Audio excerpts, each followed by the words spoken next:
കേരളത്തിൽ തദ്ദേശ തെരഞ്ഞെടുപ്പ് തയ്യാറെടുപ്പിനായി മുതിർന്ന നേതാക്കൾ അടങ്ങുന്ന പുതിയ സമിതി ഉണ്ടാക്കാൻ ഹൈക്കമാൻഡ് ആലോചന. മുതിർന്ന കോൺഗ്രസ് നേതാക്കൾ ഹൈക്കമാൻഡുമായി ഇന്നലെ നടന്ന ചർച്ചയിലാണ് തീരുമാനം. തിരുവനന്തപുരം മാത്രമായി പുതിയ DCC പ്രസിഡന്റിനെ നിയമിക്കാനും ആലോചനകൾ നടക്കുന്നുണ്ട്.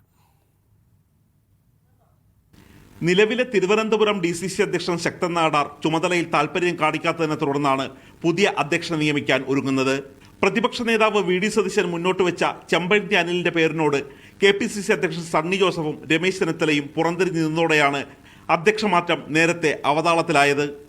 ചെമ്പഴന്തി അനിലിന്റെ പേരിൽ VD സതീശൻ ഇപ്പോഴും ഉറച്ചു നിൽക്കുകയാണ്. കേരളത്തിൽ നിന്നും ഒറ്റ പേര് നൽകിയാൽ ഹൈക്കമാൻഡ് ഉടനടി നിയമനം നടത്തും. അതേസമയം മറ്റു ജില്ലകളിലെ അധ്യക്ഷന്മാരെ മാറ്റില്ല. തദ്ദേശ സ്വയംഭരണ സ്ഥാപനങ്ങളിലേക്ക് നടക്കുന്ന തെരഞ്ഞെടുപ്പ് പ്രവർത്തനങ്ങൾക്ക് ചുക്കാൻ പിടിക്കാൻ പുതിയ സമിതിയെ നിയോഗിക്കും. രാഷ്ട്രീയകാര്യ സമിതി അംഗങ്ങളുടെയും KPCC ഭാരവാഹികളുടെയും നേതൃപ്പെരുപ്പം മൂലമാണ് പുതിയ സമിതി. KPCC അധ്യക്ഷൻ, വർക്കിംഗ് പ്രസിഡന്റുമാർ, കേരളത്തിൽ നിന്നുള്ള പ്രവർത്തക സമിതി അംഗങ്ങൾ, മുൻ PCC അധ്യക്ഷന്മാർ എന്നിവർ സമിതിയിലുണ്ടാകും. KPCC സെക്രട്ടറി എക്സിക്യൂട്ടീവ് പട്ടിക വേഗത്തിലാക്കാനും നേതാക്കൾക്കിടയിൽ ഇന്നലെ ധാരണയായി. ഒരാഴ്ചയിലധികം വൈകിയാൽ പട്ടിക വേണ്ടെന്ന് വെക്കേണ്ടി വരുമെന്ന് ചില നേതാക്കൾ ഇന്നലെ വ്യക്തമാക്കിയിരുന്നു. D. ധനസുമോത്, മീഡിയ 1, ഡൽഹി.